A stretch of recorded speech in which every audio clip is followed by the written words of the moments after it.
반갑습니다. 태백산직입니다. 한눈에 보는 세계 철학사 허운 교수님 작품입니다. 동양철학 도가 장자편입니다. 장자의 프로필을 함께 보시겠습니다. 장자는 기원전 365년 추정 270년 추정 전국시대 송나라 출신의 도가 사상가입니다. 성씨는 장이고 이름은 주입니다. 맹자와 거의 비슷한 시대에 활동한 것으로 알려져 있습니다. 도의 흐름 속에서 만물은 하나이며 이 무차별의 경지가 바로 재물이라고 했습니다. 재물의 관점에 이르면 편견에서부터 탈피해 사물을 차별하지 않는 정신적 자유의 경지에 도달하게 된다고 보았습니다. 이러한 무라 일치의 경지에 이른 사람을 지인 혹은 진인이라고 불렀습니다. 무라 일치의 경지에 이른 사람을 지인, 진인이라 불렀다. 그의 사유는 장자에 실려 있습니다. 장자의 프로필이었습니다. 절대 자유의 경지를 역설한 장자. 절대 자유의 경지를 역설한 장자 이야기입니다. 첫 번째 논제는 개인의 수양과 내적 깨달음에 치중하다. 개인의 수양과 내적 깨달음에 치중하였다. 장자는 기원전 365년에서 270년까지 살았던 것으로 주장하고 있습니다. 맹자와 거의 같은 시대에 살았습니다. 그러나 노자와 마찬가지로 공자, 맹자와는 다른 독특한 사상을 전개했습니다. 장자가 살던 전국시대는 춘추시대의 12제후가 7국으로 통합되고 다시 진나라의 통일을 앞두고 있던 변혁기에 해당됩니다. 나라마다 침략전쟁으로 영토를 넓히고 중앙 집권화로 백성을 효율적으로 관리하려고 애썼던 때였습니다. 혼란은 극에 달하고 지식인들의 시리에 빠져 있었습니다. 자연인 남들처럼 세태에 따르기보다는 개인의 마음을 수양하려는 경향이 강하게 나타났던 것입니다. 장자의 사상도 이런 맥락에서 이해할 수 있습니다. 장자가 보기에 인간은 탁월한 본성을 자유롭게 펼쳐 나가면 행복을 얻을 수 있다고 봤습니다. 그렇지만 절대적인 행복에 이르려면 사물의 본성을 좀 더 깊이 통찰해야만 한다고 생각했습니다. 그래서 개인의 자유와 생명 존중을 주장하면서 당시 중앙 집권하에 반발해 원시 자연불학의 관습에 따르는 질서를 옹호했습니다. 이것이 자연의 질서에 따르는 삶을 살아야 한다는 사상으로 발전됐습니다. 자연의 질서에 따르는 삶을 살아야 된다. 장자는 노자와 마찬가지로 도와 자연을 강조했습니다. 하지만 상대적으로 노자보다 개인의 수양 공부와 내적 깨달음에 더 치중했습니다. 장자는 노자와 마찬가지로 도와 자연을 강조했지만 상대적으로 노자보다도 개인의 수양 공부와 내적 깨달음에 더 치중을 했다. 노자처럼 말단 관리직을 역임한 뒤에 은둔 생활을 하며 밥을 지을 쌀 한 톨이 없을 정도로 빈곤 속에 살았습니다. 장자는. 두 번째 논제는 우리는 언제 행복한가? 공자는 인을 모든 도덕의 근원으로 보고 어진 사람 곧 군자가 되고자 했습니다. 인을 실천하려면 기본적으로 충소해야 한다고 했습니다. 충은 조금의 속임이나 꾸밈 없이 자신의 온 정성을 기울이는 것입니다. 그러고서는 내 마음과 같이 해야 합니다. 곧 나를 미루어서 다른 사람을 헤아리고 배려하는 것입니다. 그러므로 내가 하고자 하지 않는 바를 남에게 베풀지 말아야 하며 내가 서고자 하면 남도 서게 하고 내가 이루고자 하면 남도 이루게 해야 한다고 했습니다. 하지만 장자의 생각은 다릅니다. 장자는 만물은 제각기 서로 다른 본성을 가지고 태어났다. 그래서 타고난 본성을 자유롭게 발휘할 때 행복할 수 있다고 봤습니다. 따라서 유학에서 말하는 자신을 미루어 남에게 미치는 것을 상가했습니다. 유학하고는 완전히 다르죠. 예를 들어 보겠습니다. 구만리 창공 풍정 말리를 자유롭게 날 수 있는 큰 새와 나뭇가지 사이를 겨우 날 수 있는 매미는 탁월한 본성이 서로 전혀 다릅니다. 따라서 각자의 능력에 따라서 하고 싶은 일을 해야 자유롭고 행복하다고 봤습니다. 사람은 습기가 많은 곳에 살면 허리병이 생기지만 미꾸라지는 그렇지 않습니다. 사람에게 나무 위에서의 삶은 엄청 불안하지만 원숭이에게는 그렇지 않습니다. 이런 생각을 확장해 봅시다. 탁월한 본성이 서로 다르므로 만물은 본래부터 우열이 있을 수 없습니다. 따라서 획일적으로 판단해서는 안 된다는 것입니다. 장자는 우리 삶이 자유롭고 불행해지는 까닭을 공자처럼 어떤 관습이나 규범, 제도 같은 획일적인 기준을 세워놓고 억지로 그것을 맞추려고 하기 때문이라고 봤습니다. 예컨대 사람의 눈에는 학의 다리는 길게, 오래의 다리는 짧게 보입니다. 그런데 공자처럼 남에게 내 마음과 같이 한다라고 하면 어찌 될까요? 오리 다리가 짧다고 늘리거나 학의 다리가 길다고 잘라내는 배극이 일어날지도 모른다는 것입니다. 이런 인이야말로 스스로 그러한 자연을 파괴하는 행위라고 봤습니다. 장자의 사상은 한마디로 모든 사건이나 사물을 변하지 않는, 차별화하지 않는 정신적 자유의 경지인 재물에 대한 지향입니다. 장자의 사상은. 그래서 흔히 장자 하면은 재물론을 떠올립니다.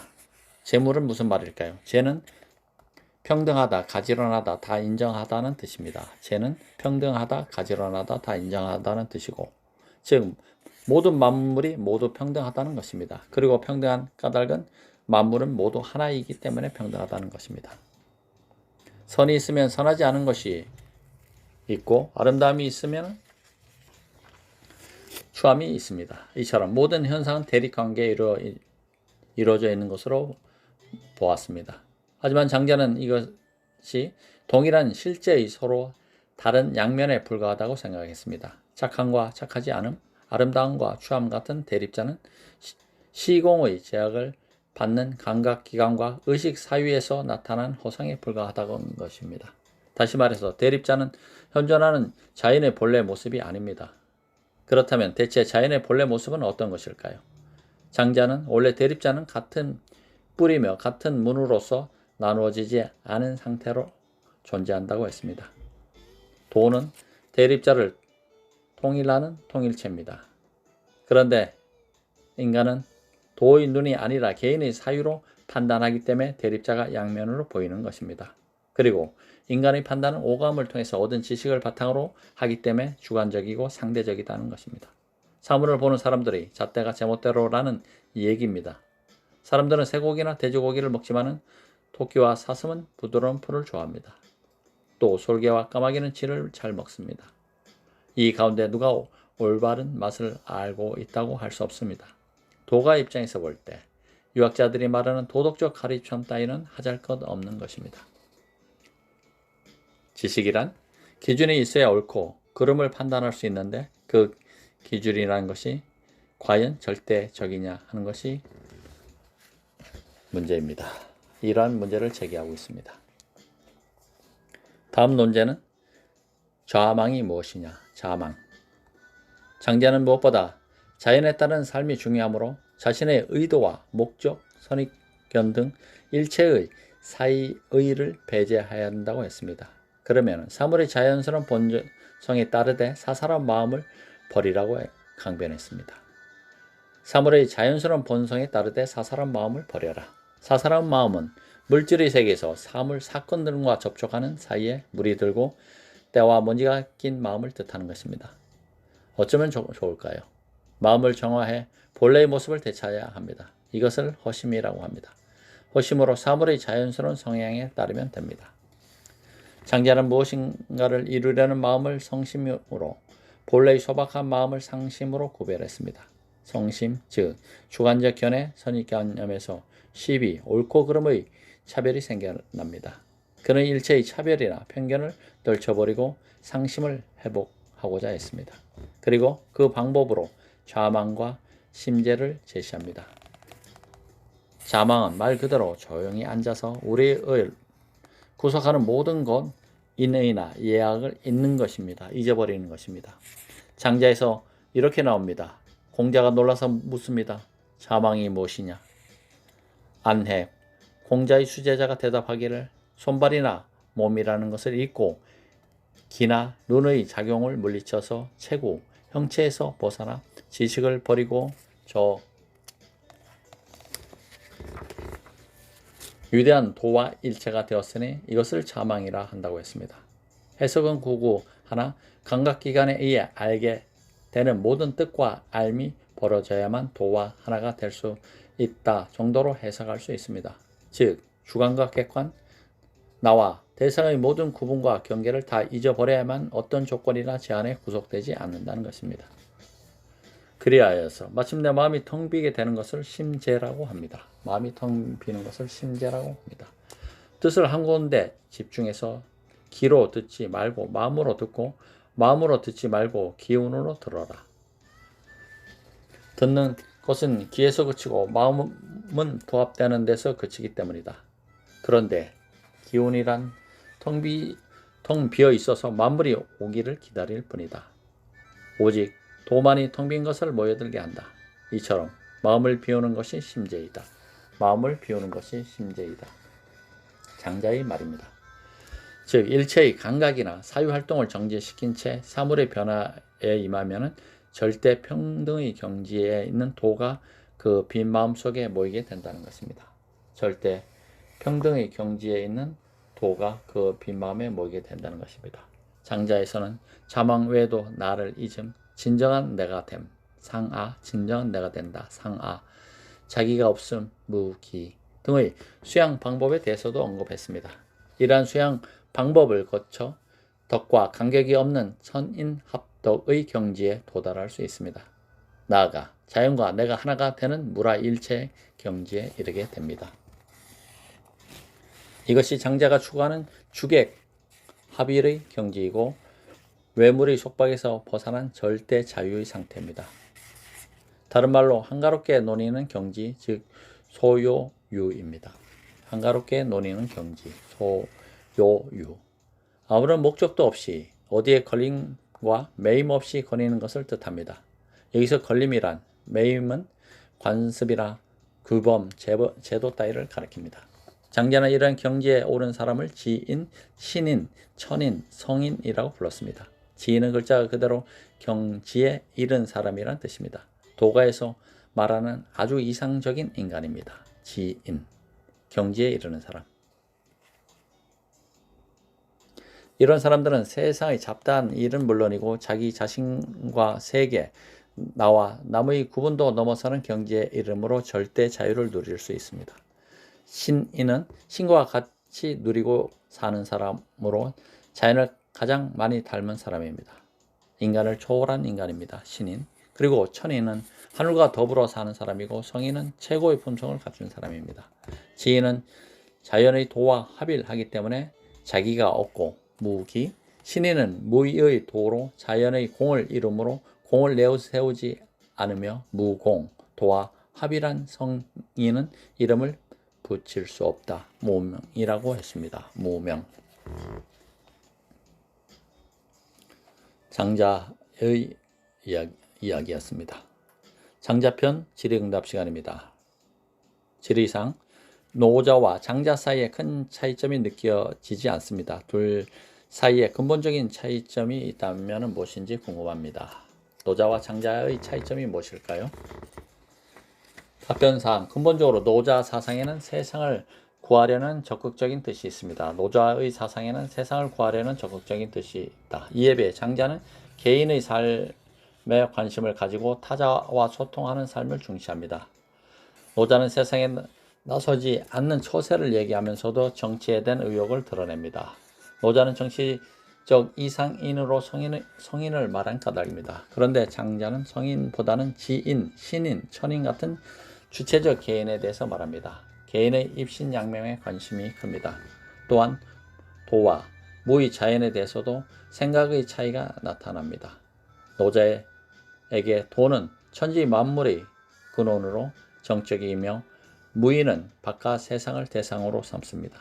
이에 비해 장자의 도는 정적인 것이 아니라 시시각각으로 변하는 그 자체이며 무의도 마음 안의 문제로 파고 들어가고 있습니다. 장자편을 여기서 마치겠습니다. 감사합니다. 태백산직이었습니다. 반갑습니다. 태백산직입니다. 세계철학사 허은 교수님 작품 동양철학 도가입니다.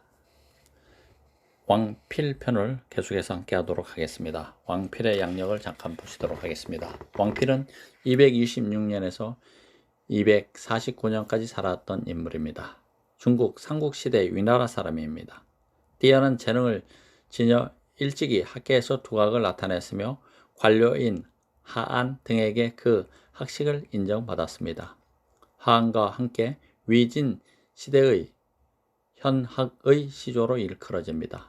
노자의 무의 자연을 통해 현실의 모순을 해결하려고 했습니다. 현학의 시조 왕필, 노자와 더불어서 무의 자연을 통해 현실의 모순을 해결하려고 했다. 그의 주석서로는 노자주, 주역주가 있습니다. 왕필의 불효표였습니다. 근본을 숭상하고 말단을 지향하다. 왕필 편입니다. 근본을 숭상하고 말단을 지향했다. 첫 번째 이야기, 24살의 요절한 당대 최고의 천재. 24살의 요절한 당대 최고의 천재. 한나라 말 황건이 난 이후로 중국은 오랫동안 혼란 상태에 빠져 있었습니다.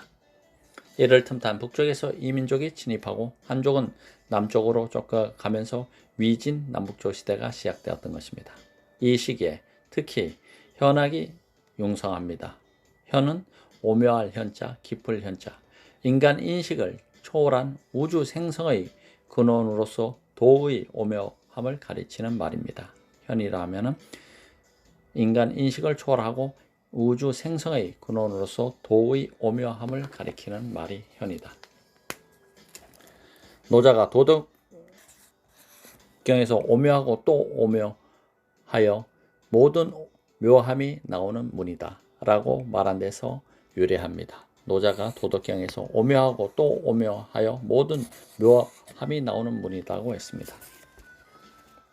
위진 시대의 현학자들은 노장 사상을 철학적으로 계승해 발전시켰습니다. 그래서 현학을 천지 만물의 존재 같은 심오한 문제를 토론하는 학문이라고 합니다. 대표적인 현학자가 하안과 함께 위진 현학의 시조로 이끌어지는 왕필입니다. 226년에서 249년 24세까지 살았던 인물입니다. 왕필은 중국사에서 최고의 천재로 꼽히는 인물이기도 합니다. 그가 집필한 노자와 주역에 관한 책은 최고의 해설서로 꼽힙니다. 그가 집필한 노자와 주역에 관한 최고의 해설서. 주로 도가의 학설을 이용해서 육아의 경전을 쉽게 풀어서 현학에 큰 영향을 끼칩니다. 특히 왕필이 다른 학자와 주고받은 청담은 주위 사람을 놀라게 합니다. 그래서 정시지음, 정시연간에 나눈 소리 240년에서 249년이라고 칭송받습니다. 올바른 처음의 시대라는 뜻의 정시는 이나라 왕 조방의 시호입니다. 위나라 왕 조방의 시호연 정시, 청담은 직역하면 맑은 이야기인데 그들이 일상생활 속에서 나눴던 노장 사상과 관련된 탈속한 언행을 일컫습니다. 주로 인간의 현실을 초월한 우주론적 최고의 원리의 경지를 토론합니다. 우주 만물의 본질과 형상, 그리고 둘의 관계 문제에 대해 견해를 주고받습니다. 하지만 천재 왕필은 전염병을 앓다가 24살에 요절하고 맙니다. 왕필은 위진 시대의 혼란을 극복할 수 있는 방안을 사상적으로 모색했습니다. 그의 해결책은 현실 변화에 시적절하게 대응하되 궁극적으로 무를 통해 혼란스러운 세계를 평정하는 것입니다. 다시 말해 천지 만물은 모두 무의로 근본으로 삼기 때문에 어디까지나 도가 무의로 근본으로 하고 육아의 명교, 사람이 마땅히 지켜야 할 도리, 말단으로 삼아 세상을 다스려야 한다는 것입니다. 이처럼 당시 진보적인 지식인들의 과제는 한나라의 경학, 유교의 사서 오경을 연구하는 학문적 세계관을 극복하는 것이었습니다. 특히 주목할 것은 하한과 왕필이 주역의 음양설로 도가와 유가 사상을 해석함으로써 형이상학적 논변의 방법론을 제시한 점입니다. 그 영향으로 원래 인위적인 관념이나 제도의 고착화를 반대하던 노장 사상은 점차 논리적 사고만으로 현실이나 사물을 인식하려는 사변 철학으로 변형되어 갔습니다. 이것이 이후 성리학의 형성과 발달에도 큰 영향을 주었던 것입니다. 다음 논제는 언어로 뜻을 다 표현할 수 있는가? 언어로 뜻을 다 표현할 수 있는가? 노자는 단지 유와 무를 논하지만 왕필은 한 걸음 더 나가 본말과 채용을 논합니다. 본은 나무의 뿌리를 말하고 말은 나무의 가는 가지나 줄기를 가리킵니다. 본은 나무의 뿌리를 말하고 말은 나무의 가는 가지나 줄기를 말한다. 그러니까 왕필은 노자의 철학을 뿌리와 가지로 이루어진 나무의 이미지로 이해하려고 한 것입니다. 본말은 글자를 잘 보면은 모두 나무 목에서 파생된 글자들입니다. 본자는 나무 목자의 하단부의 선 하나를 더 그어 땅 속에 가려져 있다는 뿌리의 뜻이고, 말자는 목자 위에 상단부의 선 하나를 더 그어 땅 위에 노출되어 있다는 가지라는 뜻입니다. 또한 채용의 채는 본체 또는 실체로서 가장 근본적이고 내재적인 것을, 용은 겉으로 드러나는 형상, 즉 외재적 표현을 뜻합니다. 왕필은 노자의 철학을 근본을 숭상하고 말단을 지향하는 것이라고 평가했습니다. 이것을 숭본식말이라고 합니다. 여기서 무는 사물의 본체로서 본이고 유는 무의 본체로서 무에 의지하기 때문에 말입니다. 천지 만물이 모두 무를 근본으로 하는 셈입니다. 즉 노자에게 있어서 모든 현상의 기초가 되는 하나의 근본 원리가 도인데, 이 도의 다른 명칭을 무라하고 무를 근본으로 삼은 것입니다. 왜 굳이 무라고 표현했을까요? 만물 존재의 근거는 어떤 구체적인 물질적인 존재가 아니라 아무런 형상도 없는 존재라는 점을 강조하기 위해서입니다. 이것이 무가 가장 귀하다라는 귀무론입니다. 그렇다고 무를 유와 대립하는 개념으로 보는 것이 아닙니다. 오히려 모든 존재의 최종점이자 본체로 여기는 것입니다. 우주 본체론입니다. 그런데 여기서 그치지 않고 왕필은 장차 유를 온전히 하고자 한다면 반드시 무로 돌아가야 한다고 주장했습니다. 유는 형상과 명칭, 구체적인 속성을 지닌 사물 같은 것입니다. 반대로 무는 형상과 명칭, 그 어떤 구체적인 속성도 따로 지니고 있지 않다는 것입니다. 따라서 유는 자기 자신의 범위와 성질에 제한되어 그 밖의 여러 사물의 근거가 될 수 없고 만물을 통일할 수 없는 반면에 그것들의 본체인 무는 만물을 이루고 통일한다는 것입니다. 무형과 무명의 상태에서만 각기 서로 다른 개별적 속성을 지닌 천지 만물을 하나로 통합할 수 있다는 것입니다. 즉 모든 것들이 무에서 근거해서 하나가 됩니다. 그렇다면 만물이 돌아갈 곳은 무밖에 없다는 것입니다. 우주 생성론입니다. 배휘라는 관리가 왕필에게 물었습니다. 대체로 무는 참으로 만물이 근거가 되는 바요? 그것은 그저 무일 뿐입니다. 그러므로 성인은 감히 말하는 법이 없었습니다. 그럼에도 노자가 이를 설명하여 그만둘 줄을 모른다는 것은 무슨 까닭입니까? 그러자 왕필이 대답합니다. 성인은 무를 체득합니다. 무는 또한 가르침으로 삼을 수 없습니다. 그러므로 말하면 반드시 유가 됩니다. 노자와 장자는 미처 유를 면하지 못했습니다. 언제나 무를 가르치는 것은 그 부족의 소치입니다. 무는 말로 설명할 수 없는 것인데 노자와 장자가 이를 가르치려고 말을 한 것은 그들의 부족함이라는 뜻입니다. 또 하나, 위진현학에서 중요한 토론거리 가운데 하나는 언어와 뜻에 관한 것인데 이에 대한 왕필의 견해도 매우 중요합니다. 언어가 객관 사물과 인간의 사상을 실제와 같이 반영할 수 있는가에 대해 왕필은 언어로 뜻을 다 표현할 수 없다라고 말했습니다. 장자, 외물편에 나오는 뜻을 얻으면 언어를 잊어버려라를 그는 상을 얻으면 언어를 잊어버려라고 바꿉니다. 상을 얻으면 언어를 잊어버려라. 나아가 뜻을 얻으면 상을 잊어버려라라고도 합니다. 왜냐하면 상과 언어는 단지 인식의 도구일 뿐이지 인식의 목적이 아니기 때문입니다. 언어를 고집하면 상의 뜻을 파악할 수 없으며 상을 고집하면 뜻이 지닌 의미를 파악할 수 없기 때문입니다. 즉 인식의 대상과 인식의 도구, 인식의 매개를 구별하고 있는 것입니다. 이는 언어와 객관 사물의 상, 물상, 그리고 뜻, 의리가 서로 같지 않다는 인식에서 나온 것입니다. 왕필의 사상이었습니다. 왕필의 질의응답 편입니다. 첫 번째, 정답은 매우 기에 익은 단어들입니다. 등용문이나 청의란 말도 이때 나온 것이 아닌가요? 답변사항. 후한 말기에 정치 질서가 무너지고 국가의 명령이 황관들에게 맡겨지면서 정치에 대한 불신이 커졌습니다. 이때 지식인들은 바른 말과 엄한 평가로 권세가들을 거리낌 없이 비판했습니다. 이를 인물을 품평한다는 뜻에서 청의라고 합니다. 청의의 기풍은 광림종, 이응 등이 국정을 정화하려는 목적에서 태학생 3만 명과 함께 시위를 벌인 데서 절정에 이르지만은 오히려 화를 당하고 맙니다. 이를 당고의 화라고 합니다. 당고란 황간에게 빌붙지 않으려고 사대부의 관직을 빼앗고 벼슬길을 막은 것을 말합니다. 당고란 황간에게 빌붙지 않으려던 사대부의 관직을 빼앗고 벼슬길을 막은 것을 가리킨다.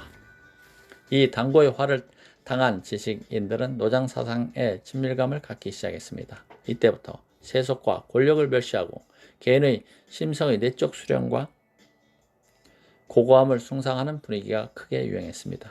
그리하여 위진 시대에는 청의로부터 비롯된 청담이 새로운 시대 사조로 등장했습니다. 그리고 당시 지방의 호족 청년들과 젊은 관료 등은 천하의 모범 이응을 본받으려 하며 그의 추천을 가장 큰 영광이라고 생각했습니다. 이응의 추천을 받는 것은 곧 깨끗한 관리가 되는 지름길이라고 해서 등용문이라고 부릅니다. 두 번째 질의사항. 청담은 구체적으로 어떤 내용과 방식으로 이루어졌습니까? 답변사항. 청담이라고 해서 제멋대로 한담이라 하는 것이 아니고 일정한 내용이 있습니다. 3현학, 즉 노자, 장자, 주역을 학문적 방식이 아닌 완곡하게 풍자하는 방식으로 표현하는 것입니다. 다시 말해 간단히 말 몇 마디로 핵심을 멋있게 말할 수 있어야 합니다. 또한 말하는 자태가 아름다워야 하므로 청담을 할 때 대부분 고라니 꼬리털로 만든 털이개를 쥐고 있습니다. 그리고 한나라 때는 거의 모든 사상가들이 우주의 구성과 발생의 문제, 우주 구성론에만 관심을 두지만은 위진 현학가들은 천지 만물의 존재 근거와 존재의 궁극적 원인 본체의 탐구에서 큰 비중을 두었던 것입니다. 도가 사상. 세 번째 질문. 현학을 대표하는 인물로 하왕과 왕필을 말씀하셨는데 실제로는 중림 칠연이 더 부각되는 듯 합니다. 중림 칠연은 우리나라에 매우 친숙합니다. 그리고 하왕과 왕필은 중림 칠연에 속해 있지도 않습니다. 현학에서도 입장 차이가 있던 것일까요? 답변사항. 위진 현학자들은 세 분류로 나눠볼 수 있습니다. 먼저 왕필은 노장을 새롭게 해석해서 자신의 철학에 맞추려고 했습니다. 비록 왕필의 무가 추구하는 경학과 명교 체제에 대한 반성을 통해서 도출된 철학 이념이라고 하지만은 도가적 형이상학을 유가적 세계관으로 끌어들이려고 한 점에서 명교파라고 불립니다. 여기에 곽상 같은 주류의 현학자들도 포함시킬 수 있습니다. 이들은 체제 안의 인물들로 정권 내의 이념 구축에 직간접적으로 동조하려고 했습니다. 둘째는 중립칠연인데 말 그대로 왕필이나 곽상과는 달리 체제에 숭하지 않고 반발한 매우 도가적인 사람들입니다. 하지만 칠연 가운데 산도와 왕룡은 중립을 떠나 권력에 기생하거나 패도의 행각을 벌이기도 합니다. 그래서 중립 오현으로 부르는 사람들도 있습니다.